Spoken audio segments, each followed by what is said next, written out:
Jorge, buenos días. Muchísimas gracias por aceptar platicar conmigo. Doctor. Rápidamente, ¿cómo ves 2018?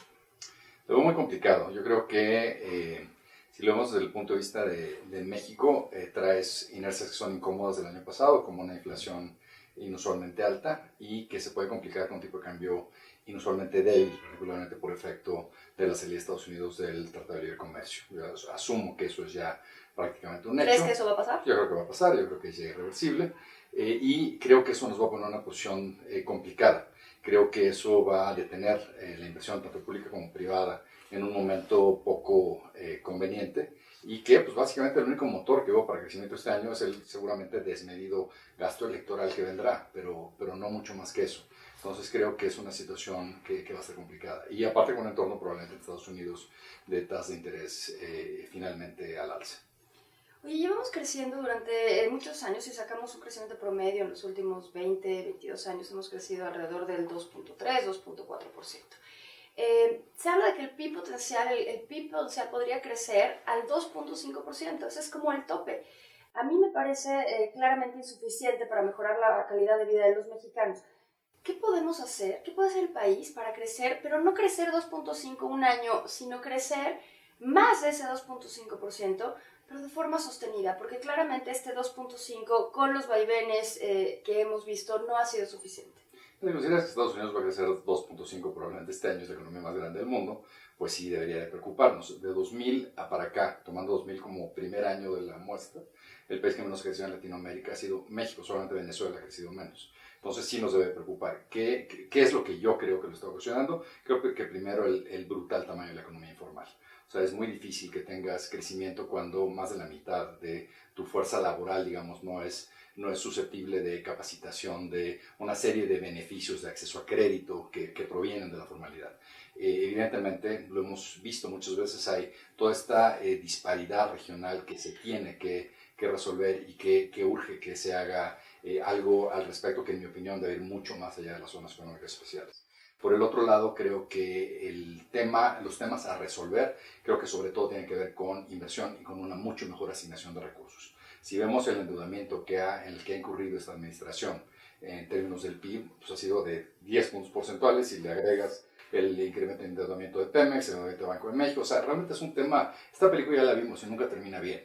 Entonces, y ese dinero se ha ido para gasto corriente. O sea, con niveles de inversión pública que son de los más bajos en los últimos más de 70 años. Entonces, esto es un tema, un problema netamente económico. O sea, asignación de recursos escasos a bienes alternativos, la definición de economía. Pero ahí lo que es urgente es que ese gasto público sea extraordinariamente eficiente, para lo cual hay que quitarle la corrupción de en medio, que es lo que sesga la asignación de ese recurso, y buscar una capacidad de multiplicador de esa inversión para que detone inversión privada. Entonces, esa es una que es fundamental. Entonces, estamos hablando de mayor inversión, menor corrupción y, evidentemente, una mucho mayor fortaleza en el Estado de Derecho. O sea, lo que es un hecho es que la salida del Tratado de Libre Comercio no sería los mandados si no fuera porque nuestro Estado de Derecho es tan débil que para muchos inversionistas internacionales se vuelve muy difícil invertir en México pensando dirimir controversias en cortes mexicanas.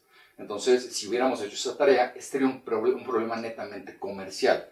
Aquí ahora se vuelve un problema económico muy serio, pero que tiene que ver con el marco legal, con un país que no ha permitido que el imperio de la ley sea norma.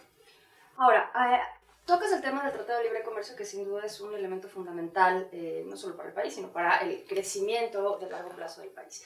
¿Cómo pinta el entorno internacional más allá del Telecán este año y en los años que siguen? Creo que estamos viendo el final del ciclo de tasas de interés a la baja y de enorme estímulo monetario que se generó por la crisis de 2007-2009. Lo que es inusual de este proceso es que los procesos de transmisión de esa política monetaria tradicionalmente son de crédito, es decir, bajas tasas de interés para que haya mucha contracción, que se contrate mucho crédito.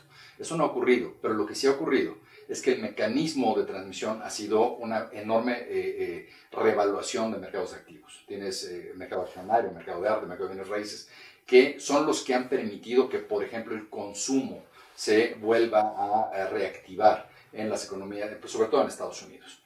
Eso yo creo que está también llegando a su límite. Hoy empiezas a leer análisis de gente que sabe mucho más que yo de, por ejemplo, la economía de Estados Unidos. Se empieza a hablar de la posibilidad de una recesión en 2019 como consecuencia de mercados financieros que probablemente ya adelantaron mucho del rendimiento futuro sin considerar que podría haber una corrección, digamos. Entonces yo creo que estos son temas que son delicados. Yo creo que otro tema que es delicado es que cuando tú haces un estímulo fiscal, como lo está haciendo la administración de Trump, estos funcionan cuando tú tienes capacidad instalada ociosa, que quieres que se empiece a utilizar. El Fondo Monetario Internacional y el Congressional Budget Office, los dos dicen que Estados Unidos este año ya está operando arriba de potencial. O sea, ya no hay capacidad ociosa. Entonces, en ese sentido, o sea, yo creo que en este año podríamos tener un crecimiento relativamente fuerte por inercia de una reforma fiscal que provocará que lleguen recursos que empresas tenían fuera a Estados Unidos.